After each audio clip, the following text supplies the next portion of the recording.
Mheshimiwa Raila Odinga, waziri mkuu wetu wa zamani, waheshimiwa manaibu wa rais wa zamani, Mheshimiwa Kalonzo Musyoka na Mheshimiwa Musalia Mudavadi, Your Excellencies, High Commissioners and Ambassadors, maspika wetu wa bunge la Senate na bunge la kitaifa, viongozi wote, ladies and gentlemen, good afternoon.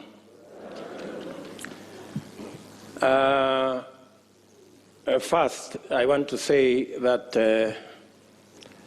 I hope, Mheshimiwa Raila, you are not referring to me as a bourgeois.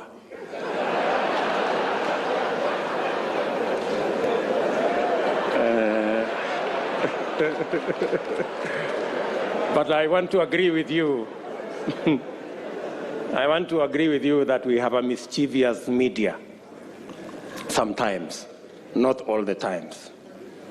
On a day as important as this, when you have a headline saying Raila Odinga says he's going to run in 2022, they are trying to reduce this occasion to a matter of 2022.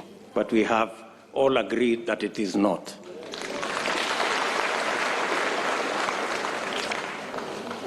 But on the same media, the same headline, they have said that William Ruto is coming to meet demons at Bomas.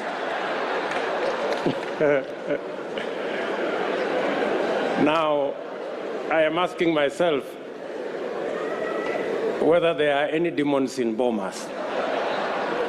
Or better still, maybe I can ask them, Olisikia wapi, that there are demons in Bomas. But having said that, Your Excellency, this is a very important moment in our history.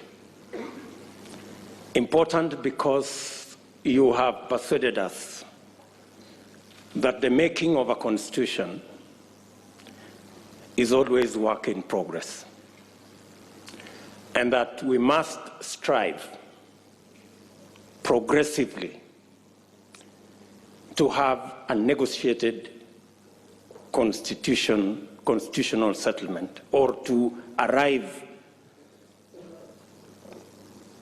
at a place where we are all working together, building consensus. And I share fully with those sentiments.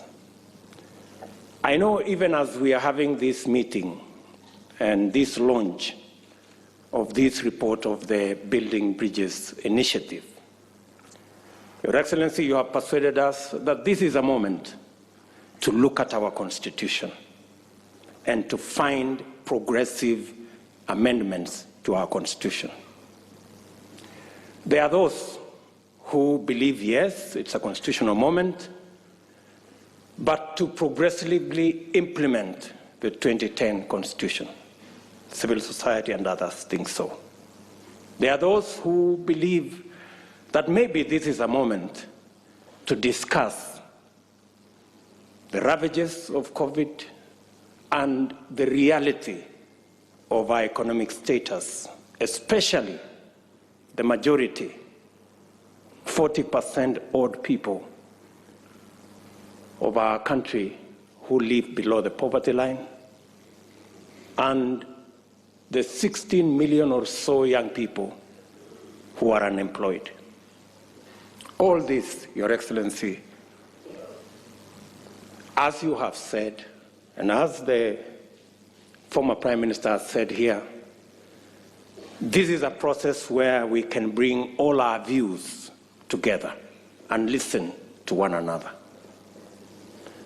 And no idea is more superior or less superior to the other.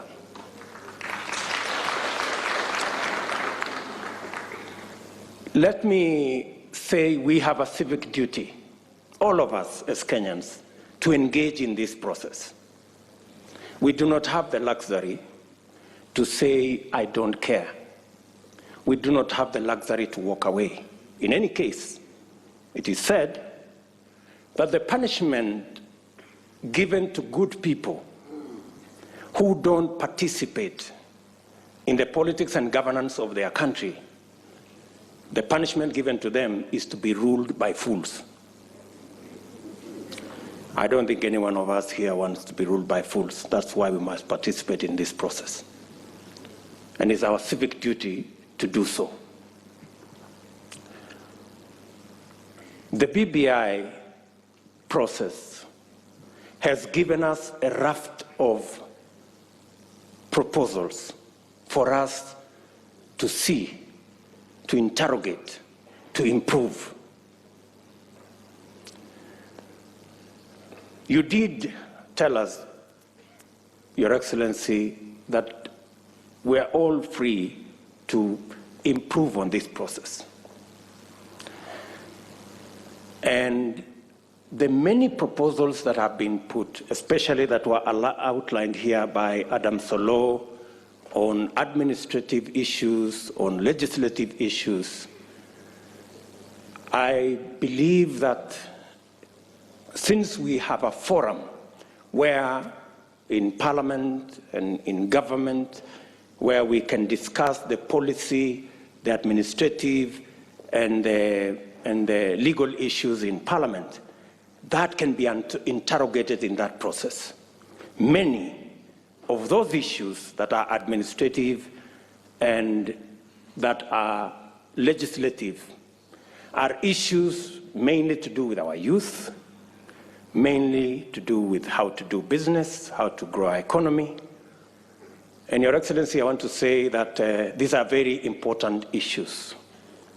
And in any case, I would add that from that list, especially on matters to do with young people, how we can assist them with Higher Education Loans Board and give them a moratorium, how they can start business, it must not be lost on us that the real problem, the real problem is that these young people are jobless. That is the real cause of all this. And that is the discussion we must have. That is the discussion we must have. Having said that, Your Excellency, there are, in my opinion, gaps. The single most important sector that drives our economy, contributing 25% directly to our GDP, and through manufacturing another 24%, and which employs almost 65% of all people in Kenya, is the agricultural sector. I dare say, Your Excellency, that this is an area that, again, we must find a mechanism of having a conversation, especially the farming community, and matters to do with productivity, matters to do with proposals that were made on guaranteed minimum returns for our farmers, our wheat farmers, our sugarcane farmers, our coffee farmers, our tea farmers, our dairy sector, the pastoralist corner. Your Excellency, it is my humble submission that that is an area that we can improve this document on.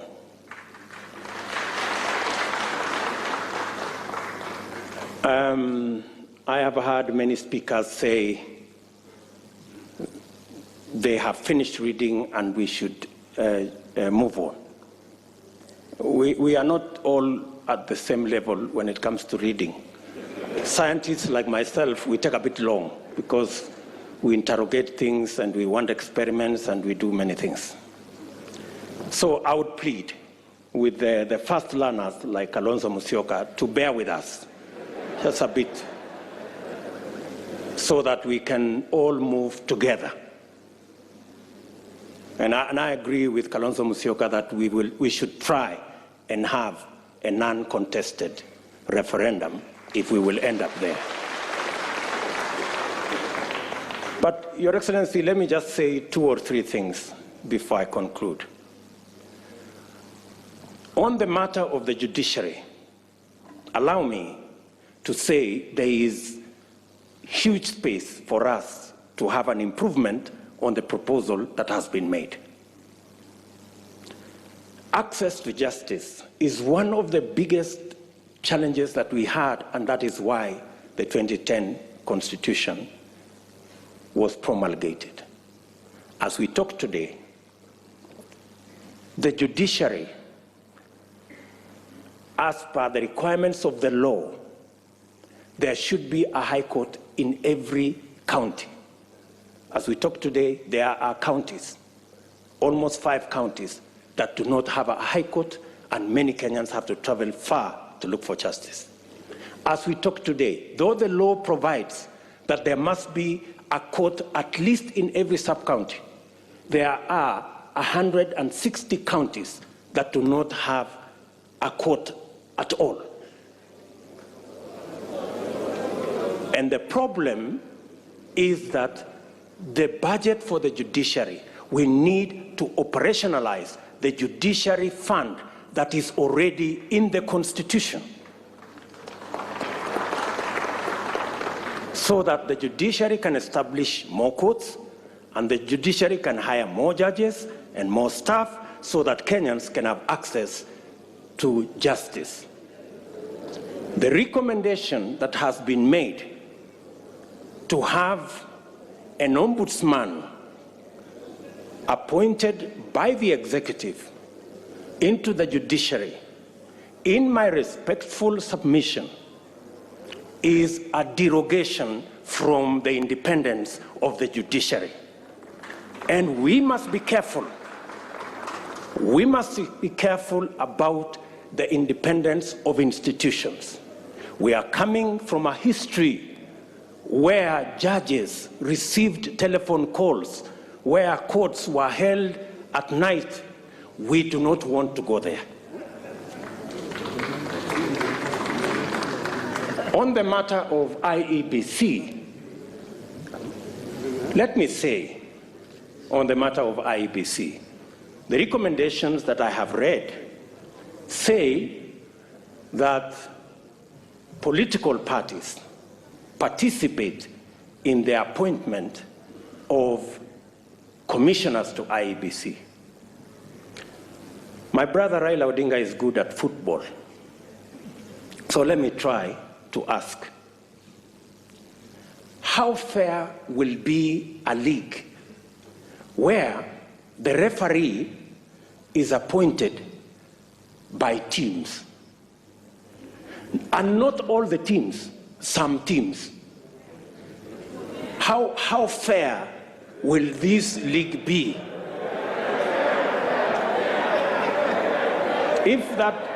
If you persuade me that you will end up with a fair game, fine. That's what I'm saying. So if you tell me it is okay for some players, for some teams, not all the teams participating, to appoint the referee, if that's what we are saying, I have my reservations. And I need to be persuaded, like many other Kenyans, that that is fair. On the third issue, you have heard me, I have heard you. And I think that is good progress. It's good progress. You've heard me, and I have heard you. You think it's fair? I have a different opinion. Maybe we will find a meeting ground somewhere. The third issue, the fourth issue, the third issue, Your Excellency, is the independence of our police force. The 2010 Constitution was very clear that the police must act independently of any politicians, whether they are in government or in the opposition. To recommend that we will have a police council chaired by a CS is actually a derogation from the independence of the police. And I want to ask you, we must be careful on where we are going. Today, you may have the latitude to do what you think will be right as per you. Tomorrow, the shoe will be on the other leg.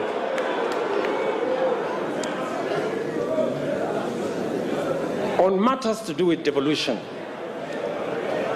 I agree that the increase to 35% is progressive, and that we must devolve more resources to counties. But accompanying the increase of resources to 35%, we must also ensure that the Senate has the necessary constitutional power to ensure that those resources are available and they are used properly. To recommend that the Senate cannot continue to have the constitutional mandate to discuss the division of revenue is actually a downgrade of the Senate. In my respectful submission, with additional resources and with some members of parliament now being members of the executive because of the appointment of some members of parliament as members of the executive, in fact, the recommendation should not be a downgrade of the Senate, it should be an upgrade of the Senate to the upper house.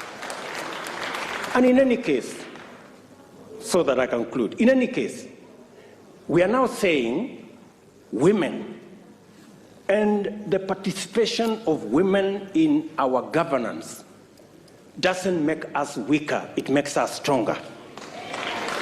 It doesn't make us lesser, it makes us greater. If we are saying in the proposal that women now go to the Senate, and you are saying that when women go to the Senate, they are going to a Senate which has been downgraded, which has no responsibility on matters of resource allocation. Are you enhancing the participation of women, or are you downgrading the participation of women? I mean, we are having a frank and honest conversation, good people, and it's good for us to listen to one another. So if we are saying women who today are sitting in the National Assembly, where resources are being discussed, if we take them from the forum where resources are being discussed and take them to a downgraded Senate, we are making the participation of women nominal. The participation of women should be substantive, in my respectful submission. And finally, Your Excellency, I know my brother Bishop Oginde has said there are hustlers here and they should stop the hustling, and they are the reggae people and they should stop the reggae. I don't know about the reggae, maybe I can talk about the hustlers. But let me say the following. The real elephant in this whole conversation is what was identified as the winner-take-all and the inclusivity question. Now, Professor Adam Solo, I have confessed I'm a scientist and I'm a bit slow. I want you to explain to me in this proposal. You have said that in this proposal, we will have the president with his running mate, deputy president. They will win, or we have candidates, they will win an election, and then the president will appoint the prime minister and the two deputies from the winning coalition, and then we will have the runner-up being the leader of opposition. Now, no problem, it doesn't matter who it is. I have no problem. You know, let us not personalize, there is no problem. Now, the question I am asking myself, have we sorted out the winner-take-all question? Oh, is that so? So, the president, from his side, like for example here, President Uhuru Kenyatta, I am here, Kimunya is the prime minister, because he's the leader of majority. We have Jimmy Angwenyi, who is our deputy, as a deputy prime minister, and maybe Maoka Maore as one of the deputies. So, what happens to the whole NASA brigade, together with Musalia and all these other people? I mean, and I am not saying anything. I'm just saying, I want to be persuaded. And forgive me if I am slow. Forgive me. There are so many Kenyans who are in my category. Are we together?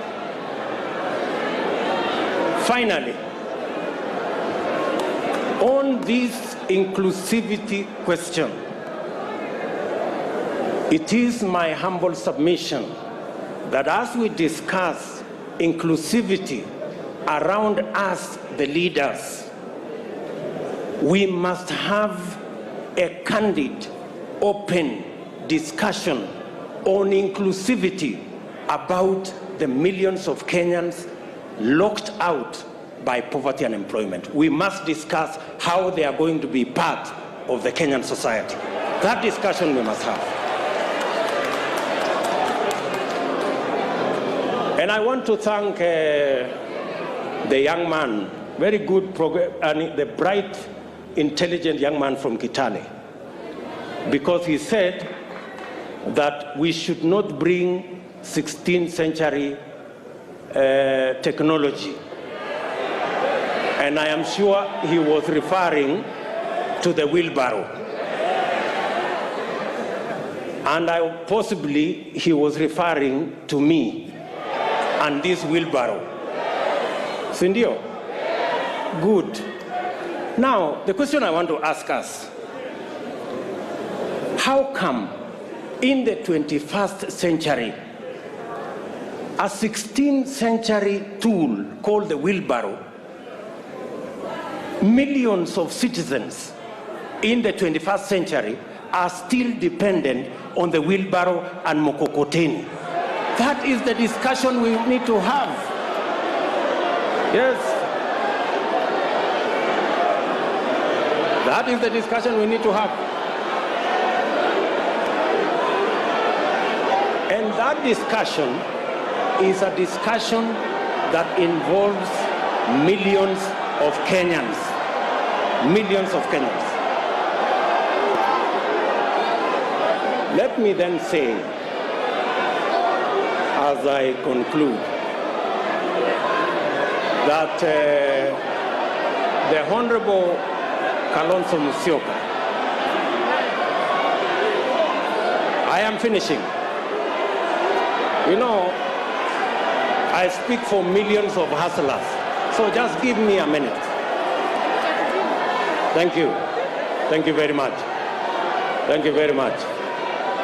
Thank you very much. So, Bishop Oginde said that the hustlers must stop the hustling.